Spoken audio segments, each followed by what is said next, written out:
आवश्यकता पड़ने पर आपकी तोड़ी हुई एक प्रतिज्ञा, एक बंधन कभी कभी पूरे मानव इतिहास को बड़े विनाश से बचा सकता है।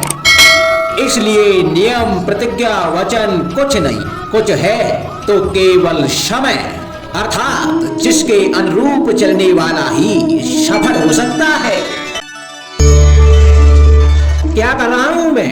दर्पण में देख रहा हूं। आप लोग भी प्रतिदिन देखते होंगे, परंतु प्रतिदिन अपना मुख देखने के बाद भी उस पर लिखी बड़ी सीख देखना भूल जाते हैं। तो आप कहेंगे कैसी सीख? तो जाइए फिर से दर्पण के सामने जाइए और दर्पण में अपना मुख खोलकर देखिए, क्या दिखेगा? दंत पंक्ति और जीवा है ना? तो आप विचार करके देखिए, दंत जन्म के पश्चात आते हैं, एक बार नहीं दो दो बार आते हैं, परंतु मृत्यु से पहले नष्ट हो जाते हैं। और जीवा जन्म से पहले से ही होती है और मृत्यु के पश्चात भी मनुष्य के अस्तित्व में रहती है। अर्थात दंत कठोर होते हैं और जीवा कोमल लचीली, परंतु दंत नष्ट हो जाते हैं, जीवा नहीं। यही रहस्य है। हड्डी और कठोर लोग शीघ्र नष्ट होते हैं, कोमल और लचीले लोग स्वयं को परिस्थिति के अनुसार ढालने में सक्षम होते हैं। यही मात्र एक कारण है। हड्डी और कठोर लोगों की तुलना में कोमल और सरल स्वभाव वाले व्यक्ति का जीवन सरल हो जाता है। संबंध एक सहारा होता है जीवन का, और संबंधी वो होते हैं जिनसे आवश्यकता पड़ने पर सहायता मांगी जा सके, जिन पर विश्वास किया जा सके कि बुरे समय में वो हमारे काम आएंगे। कभी ऐसा भी हुआ होगा कि आपके पास कोई सहायता मांगने के लिए आया होगा, या ऐसा भी हो सकता है कि आप किसी के पास सहायता मांगने के लिए गए हों, परंतु प्रश्न यह उठता है कि किसी के मंतव्य में उसकी सहायता इसलिए कर देनी चाहिए क्योंकि वो आपका संबंधी है। अब आप कहेंगे कि ये कैसा प्रश्न हुआ? तनिक सोचिए, एक अस्त्र बनाने वाला जब अस्त्र बनाता है तो ये अस्त्र किसको देना है, ये अधिकार उसी के पास होता है। वो चाहे तो ये अस्त्र किसी को भी दे सकता है, वो एक सैनिक को भी दे सकता है या एक डाकू को भी, और यही अस्त्र दो भिन्न काम कर सकते हैं। यदि डाकू के हाथ में आ गए तो वह इनका भय दिखाकर लोगों को लूटेगा, निरपराधों का रक्त बहाएगा, अर्थात सहायता करने वाले की भी अवस्था कुछ ऐसी ही होती है। इसलिए किसी की सहायता करने से पूर्व ये विचार कर लेना आवश्यक है कि किसे क्या, कब और कितनी सहायता देनी चाहिए कि उसका दुरुपयोग ना हो। यदि आपकी सहायता से कोई अधर्म हुआ तो उसके उत्तरदायी आप ही होंगे। जीवन में कई बार ऐसे अवसर भी आते हैं कि आप लोगों से मिलने जाते हैं और उनसे कुछ आकांक्षाएं भी रखते हैं, और कई बार जीवन में ऐसे अवसर भी आते हैं कि लोग आपसे मिलने आते हैं। इसलिए अतिथियों का सम्मान करने से पूर्व सदा कुछ बातों को स्मरण रखना आवश्यक होता है।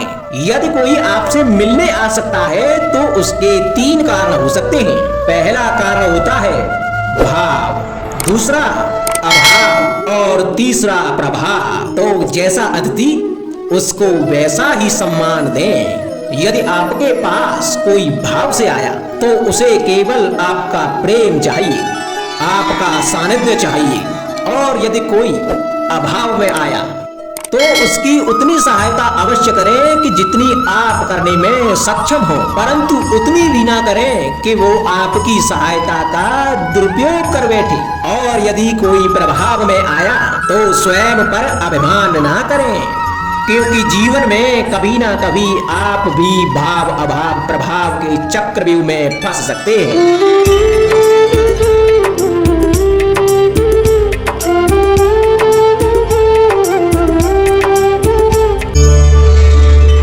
कभी आप ब्रह्म मुहूर्त में जगे हैं? जग कर देखिए, संध्या होने के पश्चात जब रात्रि का अंधकार सारे संसार को धीरे धीरे अपने अंधकार में निगलने लगता है, तो यही अंधकार ब्रह्म मुहूर्त में भोर होने से ठीक पूर्व तनिक अधिक काला हो जाता है।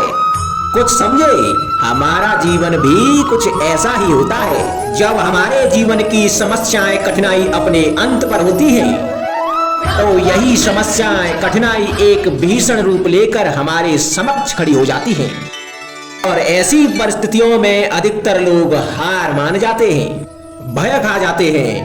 परंतु ऐसी स्थिति में आप हार ना माने, भय ना खाएं, दृढ़ रहें, निरंतर आगे बढ़ते रहें। तो प्रकाश के रूप में हमारा स्वागत करने के लिए सूर्य उदय सदा हमारे समक्ष प्रस्तुत रहेगा। आपने बरगद के वृक्ष को देखा है, जितना विशाल उतना दृढ़। पतझड़ में वो सूख जाते हैं परंतु दुर्बल नहीं होते, टूटकर गिरते नहीं। और उसके विपरीत दलदल में उपजे वृक्षों को देखें, वो दिखने में तो हरे भरे होते हैं परंतु इतने दुर्बल होते हैं कि जल धारा के हल्के से वेग से वो गिर जाते हैं। परंतु ऐसा क्यों होता है? इसका कारण है जड़ें। जिसकी जड़ें दृढ़ भूमि में है वो हर चक्रवात, हर अफवाह को सह लेता है। जो दलदल में है वो स्वयं की जड़ों को दुर्बल बना लेता है। कुछ ऐसा ही मनुष्य भी होता है जो अधर्म, कुकर्म, असत्य की धरा पर उपजा है। वो कठिन समय की एक मार भी नहीं सह पाता। और जो मनुष्य सत्य और धर्म की धरा पर उपजा है वो हर समस्या से जूझ कर आगे निकल जाता है और सफल हो जाता है। अब आप पर निर्भर करता है कि आप क्या बनना चाहते हैं। हमारे जीवन में मित्र और शत्रु बड़ा ही महत्व रखते हैं। यदि गंभीरता से सोचा जाए तो ऐसा कोई क्षण नहीं जब हम अपने मित्रों के बारे में ना सोचते हों या फिर शत्रुओं के बारे में। हमारा हर कार्य या तो हमारे मित्रों के हित के लिए होता है या फिर हमारे शत्रुओं के अहित के लिए। हम हर स्थान या तो अपने मित्रों के साथ होते हैं या फिर अपने शत्रुओं के साथ। कोई नहीं चाहता कि उनका शत्रु प्रसन्न रहे। संसार में हर कोई अपने शत्रु को नष्ट कर देना चाहता है और ऐसा करने के लिए वो हर संभव प्रयास करता है। उसे आर्थिक, मानसिक और शारीरिक हानि पहुंचाने का प्रयास करता है। और यदि मैं आपको आज ऐसा मंत्र सिखाऊं जिससे आप अपने शत्रु को सदा के लिए नष्ट कर दे तो, और वो मंत्र है शत्रु को मित्र बनाना। अपने सभी शत्रुओं को अपना मित्र बना लीजिए और आपके सारे शत्रु स्वतः ही समाप्त हो जाएंगे। राधे राधे।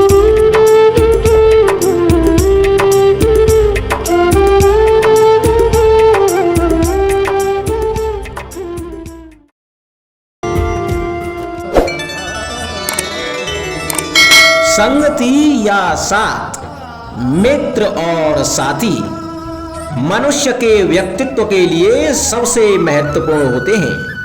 अब आप कहेंगे कि ये कैसे? मनुष्य अवश्य अपने व्यक्तित्व के लिए उत्तरदायी होता है परंतु मनुष्य संगति में ना चाहते हुए भी उसका व्यक्तित्व संगत की भांति हो जाता है। इन पात्रों को देख रहे हैं आप? मध्य में जल रखा है, इसमें दूध और इसमें मलिन कीचड़ रखा है। यदि मैं इस जल को दूध में मिलाता हूं तो यह जल दूध बन जाता है और यदि इसी जल को इस मलिन कीचड़ में मिलाता हूं तो यह जल या मलिन कीचड़ में परिवर्तित हो जाता है। हाँ, ऐसी कोई युक्ति नहीं कि जल बिना घुले मिले दूध या कीचड़ में अपना अस्तित्व बनाए रखे या इनसे अलग बना रहे। और ठीक ऐसा ही मनुष्य के जीवन में भी होता है कि यदि एक गुणहीन व्यक्ति गुणवानों की संगत में बैठे तो उसे भी गुणवान समझा जाता है, सम्मान का पात्र समझा जाता है। और यदि एक गुणवान व्यक्ति गुणहीनों की संगत में बैठे तो उसे भी तिरस्कार मिलता है। इसलिए अपने जीवन में संगति सोच समझकर सावधानी से चुनिएगा। कभी खेत में किसी किसान को खेती करते देखा है? वो उसे सींचता है, जोतता है, पशु पंछियों से खेत की फसल की रक्षा करता है परंतु एक बात का वो सबसे विशेष ध्यान रखता है कि कहीं खेत में खरपतवार न उग जाए। क्योंकि एक खरपतवार का लान खेत की सारी फसल को नष्ट कर सकता है। ठीक उसी प्रकार यदि वंश की कोई संतान खोटी निकल जाती है तो वह समूचे वंश का सर्वनाश कर देती है। इसीलिए संतान के लालन पालन में ध्यान देना आवश्यक होता है, क्योंकि संतान वो फसल होती है जो वंश की आने वाली पीढ़ी को महान बना सकती है या फिर वंश का पतन भी कर सकती है। मनुष्य के जीवन में संतान का बहुत महत्व है। उस संतान के लिए वो कितने कष्ट सहता है, उसे पालता है, पोसता है, और यदि यही संतान उसके संताप का कारण बन जाए तो क्या ये उसका दोष है? अधिकतर ये दोष हमारे लालन पालन का होता है। बचपन में बालक के हट को मानकर हमें आनंद की अनुभूति अवश्य होती है, परंतु धीरे धीरे अपने बालक के हट को मानकर उसके हट के दास हो जाते हैं। एक हड्डी उद्दंड और असंस्कारी संतान उस सूखे वृक्ष के समान होती है कि यदि उसमें आग लग जाए तो वो सारे वन को भस्म कर डालती है। और स्मरण रहे, जब उसमें अग्नि लगती है तो वह सबसे पहले स्वयं के घर को ही भस्म करती है। इसलिए जब आवश्यकता हो तो अपनी संतान के हट का विरोध करें, उसे रोकें, क्योंकि समय रहते ऐसा ना किया गया तो भविष्य में इस समस्या के परिणाम गंभीर हो सकते हैं। प्रतिज्ञा, वचन, ये सब मनुष्य ने समाज को सही दिशा में रखने के लिए बनाए हैं।